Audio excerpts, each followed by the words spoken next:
Hello everyone. आज हम पढ़ने जा रहे हैं वेव्स का पार्ट 10। और आज पार्ट 10 में हम जानेंगे विस्पंद के बारे में। विस्पंद यानी कि बेट्स के बारे में। This is a very important topic जो कि आपको समझना है। बेट्स क्या होता है? तो इससे पहले वाले लेक्चर्स में हमने अध्यारोपण का सिद्धांत और इसी के साथ व्यतिकरण जो है वो पढ़ रखा है। तो उसी व्यतिकरण जो हमने पढ़ा था, उसी की एप्लीकेशन के तौर पर आप समझ सकते हो कि बीट हमें दिखाई देता है। यानी जो व्यतिकरण से उत्पन्न होने वाली एक रोचक परिघटना होती है बीट्स या विस्पंद। ये क्या होती है? विस्पंद का मतलब ये होता है, या बीट्स आप, ये तरंग से ही रिलेटेड है ऑफ कोर्स। तो ये हमें कब सुनाई देती है? तो बीट्स का मतलब होता है कि जब हमारे पास दो ध्वनि तरंग है। ओके। दो ध्वनि तरंग कैसी है? उनकी जो आवृत्ति है वो लगभग बराबर आवृत्ति की है। So point to be noted here is that कि उनकी जो आवृत्तियां होगी वो बराबर नहीं होगी, बल्कि वो क्या होगी? वो सन्निकट आवृत्ति होगी, यानी कि लगभग बराबर आवृत्ति की वो ध्वनि तरंगे होगी। जब ऐसी ध्वनि तरंगे किसी एक ही समय में हमें सुनाई देती है, तो हमें कैसे सुनाई देगी? तो हमें समान आवृत्ति की, यानी जो हमें परिणामी तरंग सुनाई देती है, वो दोनों सन्निकट आवृत्तियों का औसत हमें सुनाई देती है। तो इसी को हम बीट्स कहते हैं। एक मैं दोबारा मैं आपको समझाऊं यहाँ पर। तो यहाँ पे कहने का मतलब ये है कि मान लेते हैं हमारे पास एक ध्वनि तरंग है कुछ इस तरह की। इस ध्वनि तरंग की जो आवृत्ति है वो है 42 हर्ट्ज। ओके। एक दूसरी ध्वनि तरंग हमारे पास है जिसकी जो आवृत्ति है वो मान लेते हैं वो है हमारे पास 40 हर्ट्ज। ओके। तो आप देख सकते हैं कि 42 एंड 40 जो आवृत्ति है वो लगभग एक दूसरे के बराबर है। तो ये लगभग एक दूसरे के बराबर वाले जो ध्वनि तरंगे हैं, वो जब एक ही समय में, एक ही टाइम में जो है, जब हमें सुनाई देती है, तो हमें जो परिणामी तरंग सुनाई देती है वो बीट्स होती है। वो बीट्स क्या होती है? वो बीट्स जो हमें सुनाई देगी यहाँ पर, इस वाले यहाँ पे जो हमें बीट्स सुनाई देगी, वो इन दोनों आवृत्तियों का औसत हमें सुनाई देता है। ठीक है, जो औसत यहाँ पे निकलेगा, वैसी बीट जो हमें सुनाई देती है, वैसी आवृत्ति की बीट हमें सुनाई देती है। ठीक है। तो इस कॉन्सेप्ट को हम एक बार एनिमेशन के थ्रू यहाँ पे समझेंगे, जिससे आपको और अच्छे से यहाँ पे बेट्स क्लियर हो जाएगा। ठीक है। आपको यहाँ पे क्या ऑब्जर्व करना है? आपको यहाँ पे यह ऑब्जर्व करना है कि किस तरह से जो है बीट की साउंड जो है दिखाई देती है। तो आपको यहाँ पे साउंड को ऑब्जर्व करना है कि बीट का मतलब आखिर होता क्या है। ठीक है। सबसे पहले जो आपको दिखाई देगी यहाँ पे, वो आपको दिखाई देगी 442 हर्ट्ज की ट्यून। ठीक है। इसके साउंड का ऑब्जर्व कीजिएगा।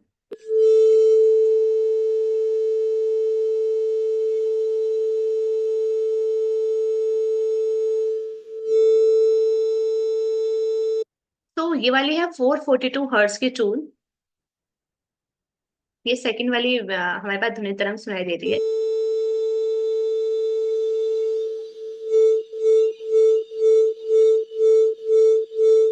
और जो आपको यहाँ पे शो हो रही है वो है 401 हर्ट्ज। यानी जो दोनों जो आपने तरंगे अभी देखी थी, ध्वनि तरंग, दैट इज 440 एंड 442 हर्ट्ज, उन दोनों को जो एवरेज करके, उन दोनों का जो अध्यारोपण करके एक परिणामी तरंग उत्पन्न होती है, वो हमको यहाँ पे शो हो रही है। This is a beat basically. ठीक है।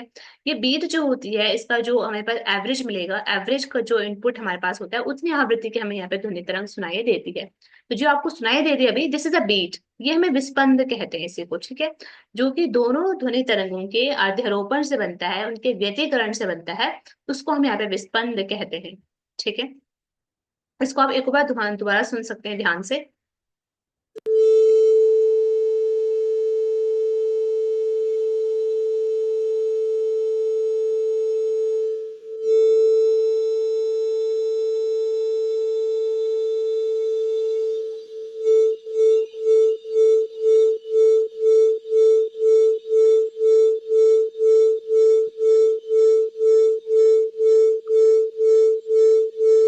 And this is a graph of the Audible frequency. जो हमारा विस्पंद मिलता है उसका ये हमारे पास ग्राफ शो किया जा रहा है। यहाँ पे आप देखेंगे जो विस्पंद हमें सुनाई देता है वो 2 हर्ट्ज का विस्पंद हमें सुनाई देता है। ठीक है। तो ठीक है। तो ये कैसे निकालते हैं आवृत्ति को, ये हम आगे डिस्कस करेंगे। बस आपको यहाँ पे ये ऑब्जर्व करना था कि विस्पंद यानी बीट्स हमें कैसे सुनाई देते हैं, उसके साउंड कैसे हमें सुनाई देती है। ठीक है। आई होप आपको यहाँ पे क्लियर हो गया होगा। तो लेट्स मूव। सब हम यहाँ पे ये समझने वाले हैं कि जो हमने बीट्स अभी देखा है, तो हमने समझा अभी तक बीट्स का मतलब क्या होता है कि जब दो ध्वनि तरंगों के मध्य जो आवृत्ति का डिफरेंस होता है, आवृत्ति का जो अंतर होता है, वो लगभग में थोड़ा सा होता है, थोड़ा अंतर जब उसके बीच में होता है तब हमें वहां पे बीट्स सुनाई देती है। ठीक है। तो यहाँ पे इसका एप्लीकेशन के तौर पर हम देख सकते हैं कि जो म्यूजिशियंस होते हैं यानी जो संगीतज्ञ होते हैं, वो जब अपने इंस्ट्रूमेंट को बजाते हैं या अपने वाद्य यंत्रों को बजाते हैं, तो वहां पर जो है वो ये इंश्योर करते हैं कि हमें बीट्स सुनाई ना दे। क्योंकि यानी कि वहां पर ये इंश्योर किया जाता है कि संकेत वाद्य यंत्रों में अनुपस्थित बीट्स या अनुपस्थित विस्पंदों का उपयोग करते हैं।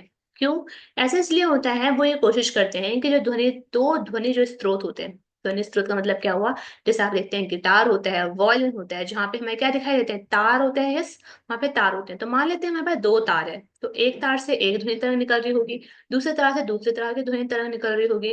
तो यहाँ पे इंश्योर किया जाता है कि उन दोनों तारों से एक ही आवृत्ति की ध्वनि तरंगे निकले। तो इससे क्या होगा, अगर वो एक ही आवृत्ति की ध्वनि तरंग होगी यानी उनकी समान आवृत्ति होगी, तो वहां पे कोई भी बेस उत्पन्न नहीं होते हैं। जिस स्थिति में क्या हो जाता है, वहां पे शुद्ध सुर यानी परफेक्ट ट्यूनिंग हमें सुनाई देती है। तो यहाँ पे हम क्या करते हैं, यहाँ पे कॉन्सेप्ट लगा बीट्स का, यानी बीट्स अगर वहां पे अनुपस्थित होंगे तो एक अच्छी सुर जो है वहां पे उत्पन्न होती है। अगर वहां पे थोड़ी सी भी सुर में डिफरेंस आ जाता है, सुर में खराबी आ जाती है, सुर अच्छे से सुनाई नहीं देते हैं, तो इसका मतलब होता है वहां पे बीट्स प्रेजेंट है। तो यहाँ पे इंश्योर किया जाता है कि बीट्स की प्रेजेंस वहां पे ना हो। ये हम एग्जाम्पल के तौर पर हम दे सकते हैं तार वाले जो वाद्य यंत्र होते हैं, जैसे कि हम देखेंगे गिटार होता है। इसके अलावा वायु वाले वाद्य यंत्र जैसे कि बांसुरी का एग्जांपल ले सकते हैं, और हम ले सकते हैं पियानो का एग्जांपल। इन सभी वाद्य यंत्रों में आपको दिखाई देगा कि बीट्स का यहाँ पे यूज किया जाता है। ठीक है। अब हम ये देखने वाले हैं कि जो बेस हमने समझा है उसका मैथमेटिकल रिप्रेजेंटेशन कैसे किया जाता है। ठीक है। तो चलिए शुरू करते हैं। हम ये देखने वाले हैं कि हमारे पास दो ध्वनि तरंगे, दो आवृत्ति की ध्वनि तरंगे हैं।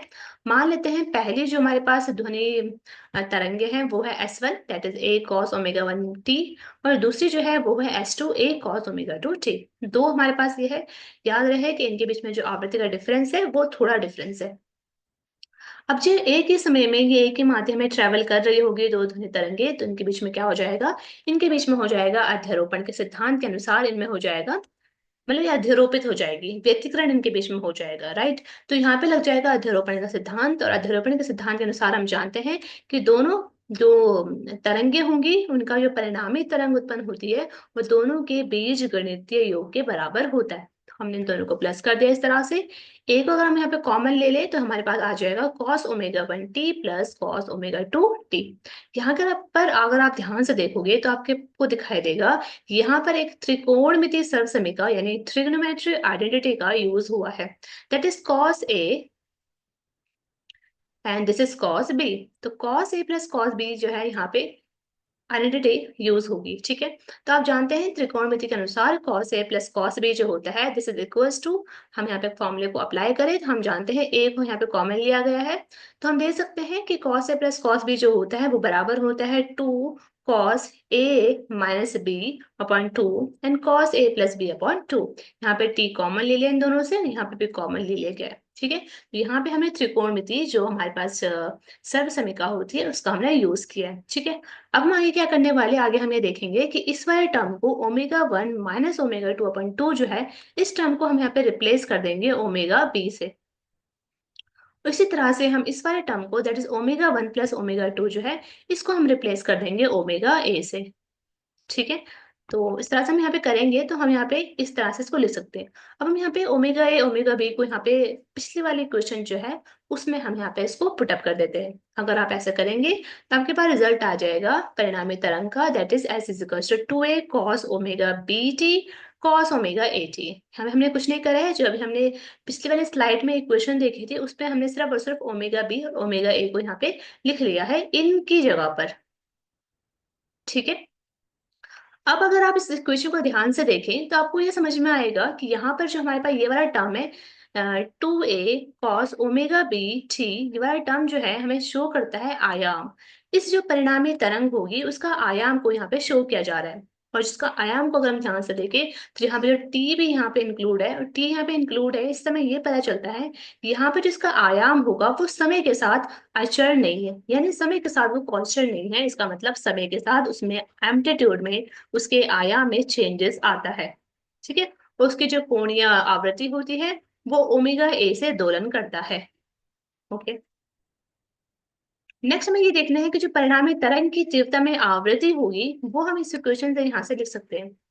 इस इक्वेशन का हम यहाँ पे यूज करेंगे, this is omega B is equals to omega one minus omega two upon two होता है, राइट। अगर आप यहाँ पे देखें तो यहाँ पे two omega B is equals to आ जाएगा omega one minus omega two. तो इस तरह की जो इक्वेशन हमारे पास है यहाँ पे निकल कर आ जाती है। इस इक्वेशन से हम क्या निकालने वाले, इस इक्वेशन का यूज करते हुए यहाँ पे हम विस्पंद को कैलकुलेट करने वाले। हम जानते हैं कि ओमेगा बराबर होता है टू पाई म्यू। तो अगर हम इस इक्वेशन में इसको ओमेगा बराबर टू पाई म्यू रख दें तो आपके पास निकल कर आ जाएगा V beat is equals to mu one minus mu two. ठीक है, देखिए यहाँ पे इस इक्वेशन में हम omega is equal to two pi mu रखेंगे तो हमारे पास निकल कर आ जाएगा mu beat is equals to mu one minus mu two. तो इस समय पता चलता है कि जो हमारे पास परिणाम में ध्वनि तरंग निकल कर आ जाती है वो दोनों ध्वनि तरंगों की आवृत्तियों के क्या होता है, अंतर के बराबर होता है। यानी कि जो हमने देखा था अभी अभी मैंने जो आपको एनिमेशन के थ्रू समझाया था उसमें हमने देखा था कि पहली वाली जो तरंग थी, ध्वनि तरंग, उसकी जो आवृत्ति थी वो थी 442 हर्ट्ज। और जो सेकंड वाली थी उसकी जो आवृत्ति थी दैट इज 440 हर्ट्ज। तो हमने देखा था परिणामी जो हमारे पास आई थी ध्वनि तरंग बीट जो हमारे पास आई थी, उसकी आवृत्ति हमने देखा था, उसकी जो बीट निकल कर आई थी वो थी 2 हर्ट्ज की बीट, राइट। जो कि इन दोनों का क्या है, डिफरेंस है, जो हम इस इक्वेशन से भी यहाँ पे कैलकुलेट कर सकते हैं। ओके, तो अब जब भी आपको बीट निकालना हो किस बीट की आवृत्ति कितनी है तो आप इस फॉर्मूले का यूज करके वहां पे निकाल सकते हैं।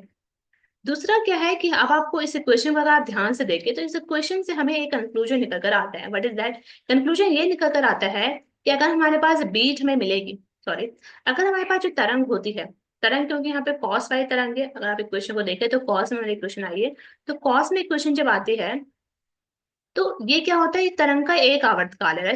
तो इस एक आवर्तकाल में इस तरंग में हमें एक आवर्तकाल में इस तरंग में हमें दो बीज दिखाई देती है।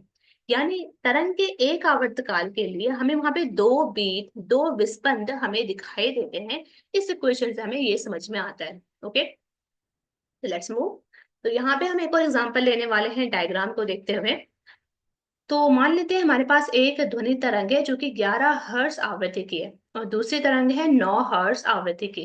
ओके, तो यहाँ पे आवृत्ति को कैसे देखा जाता है, आवृत्ति का मतलब होता है जो आपको ब्लू लाइन दिखाई दे रही है ये 11 हर्ट्ज आवृत्ति की हो। ठीक है, तो यार यहाँ पे ऐसा one, you can calculate the आवृत्ति here from the diagram.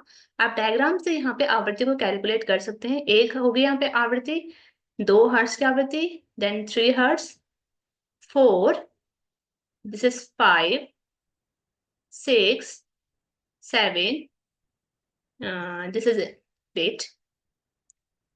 8, 7, 8, then 9, 10, 11। तो आप इसको यहाँ पे देखोगे तो यहाँ पे टोटल जो है 11 हर्ट्ज की आवृत्ति हो जाती है। ठीक है, इसको आप खुद से कैलकुलेट करके दे सकते हैं कि यहाँ पे आपको 11 हर्ट्ज की आवृत्ति मिलेगी और सेकंड वाली जो होगी वो 9 हर्ट्ज की आवृत्ति है। तो ये दोनों ध्वनि तरंग जो होती है वो एक ही माध्यम में एक ही समय में ट्रेवल कर रही है। जब ये ट्रेवल करेगी तो होगा क्या, इन दोनों के बीच में हो जाएगा अध्यारोपण। और जैसे इन दोनों के बीच में अध्यारोपण होगा तो वहां पे क्या उत्पन्न हो जाएगी, बीट उत्पन्न हो जाएगी। वो जो बीट होती है वो हमें कुछ इस तरह की दिखाई देती है। ठीक है, ये जो बीट होती है, बेसिकली बीट का मतलब क्या हुआ, जो आपको ब्लैक ब्लैक डॉटेड लाइन से दिखाई दे रहा है, दिस इज बीट। ओके, ये आपको बस बीट दिखाई देगी, दिस इज अ बीट। ये फर्स्ट, ये हाफ बीट होगी यहाँ पे। अगेन ये जो आपको दिखाई देगी दिस इज फुल बीट। तो आपको कैसे कैलकुलेट करनी है बीट को, इस तरह से। ठीक है, तो आप क्या यहाँ पे बता सकते हैं मुझे कि यहाँ पे हमें कितनी आवृत्ति की बीट सुनाई देगी। अभी अभी हमने फॉर्मूला को डिस्कस किया है किस तरह से हम बीट निकालते हैं, उसी फॉर्मूला को यूज करते हुए आपको यहाँ पे बीट निकाल दी। तो यहाँ पे आप इजिली यहाँ पे निकाल सकते हो कि हमें जो बीट मिलेगी वो बीट मिलेगी 2 हर्ट्ज की बीट। क्यों मिलेगी, क्योंकि आप जानते हैं कि जो बीट में मिलेगी हमें परिणामी बीट वो दोनों आवृत्तियों का डिफरेंस होगी। तो 11 - 9 कितना हो जाएगा, 2। हमें मिलेगी 2 हर्ट्ज आवृत्ति का विस्पंद। तो आप यहाँ से डायग्राम से भी देख सकते हो कि 1 सेकेंड में, दिस इज 1 सेकेंड, हमें कितनी बीट मिलती है 1 सेकेंड में, तो दिस इज 1 ये बीट क्या होती है? बीट जो होती है वो ब्लैक डॉटेड लाइन से जो होता है, this is one beat. Okay, this is one beat. तो ये हो गया हमारे पास वन बीट। तो यहाँ तक हो जाएगा हाफ, एंड दिस हाफ, तो वन बीट। यानी ये टोटल हमें मिलेगी 2 हर्ट्ज की आवृत्ति की बीट। ओके, तो यहाँ से आप एक और चीज समझ सकते हो कि अभी मैंने आपको बताया था एक जो हमारे पास एक इक्वेशन आई थी, that is 2 omega B is equals to omega 1 minus omega 2। मैंने आपको बताया था उस इक्वेशन को शो करते हुए कि जो इक्वेशन है वो हमें क्या शो कर रही है। इक्वेशन में ये शो कर रहे थे कि जो तरंग होगी, मतलब जो हमें परिणामी तरंग मिलेगी, उसमें एक तरंग के पूर्ण आवर्त काल के लिए हमें 2 बीट मिलती है। तो यहाँ पे आप देख सकते हो कि यहाँ पे हमें तरंग जो हमारे पास थी, ये वाली जो बीट थी, वो यहाँ से स्टार्ट हुई, फिर कॉस वाली है वो यहाँ तक गई, राइट। तो इस दौरान हमें 2 बीट यहाँ पे मिली है। कितनी बीट मिली है? 2 बीट हमें कुछ इस तरह की यहाँ पे मिली है, 2 हर्ट्ज आवृत्ति की बीट मिली है। ठीक है, तो दूसरा हमें यहाँ पे क्या कैलकुलेट करना होता है कि आवृत्ति कितनी फ्रिक्वेंसी की हमें ये मिलेगी, यहाँ पे कितना फ्रिक्वेंसी जो है तरंग यहाँ पे मिलती है। देख सकते हो आप, यहाँ पे 11 है, यहाँ पे 9 है। तो जो हमें आवृत्ति मिलती है वो दोनों ही जो तरंग होती है उसका औसत मिलती है। अगर यहाँ पे इसका फॉर्मूला जो होता है वो नोट डाउन करना है यहाँ पे। जो हमें आवृत्ति यहाँ पे मिलती है वो मिलती है ओमेगा 1, फर्स्ट तरंग की आवृत्ति, प्लस सेकंड तरंग की आवृत्ति, अपॉन 2। तो दिस इज अ फॉर्मूला कि हम आवृत्ति कैसे निकालते हैं।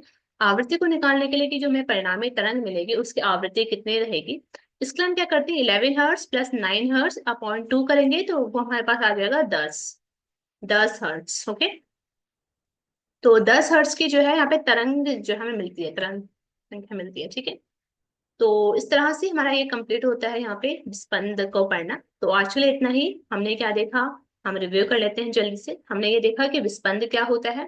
तो विस्पंद का मतलब हुआ कि जब लगभग बराबर आवृत्ति के 2 ध्वनि तरंगे एक साथ उत्पन्न होती है, तो ध्वनि की तीव्रता में होने वाला जो उतार चढ़ाव होता है उसको हम विस्पंद कहते हैं। उसका हमने फॉर्मूला डिस्कस करा, that is mu beat is equals to mu 1 minus mu 2। तो आवश्यक शर्त ये थी कि आपको अध्यारोपण का सिद्धांत एवं त्रिकोणमिति पता होना चाहिए। और नेक्स्ट हम देखेंगे उदाहरण 14.6, जो कि इसी से रिलेटेड एग्जाम्पल होगा। सो तब तक के लिए थैंक यू।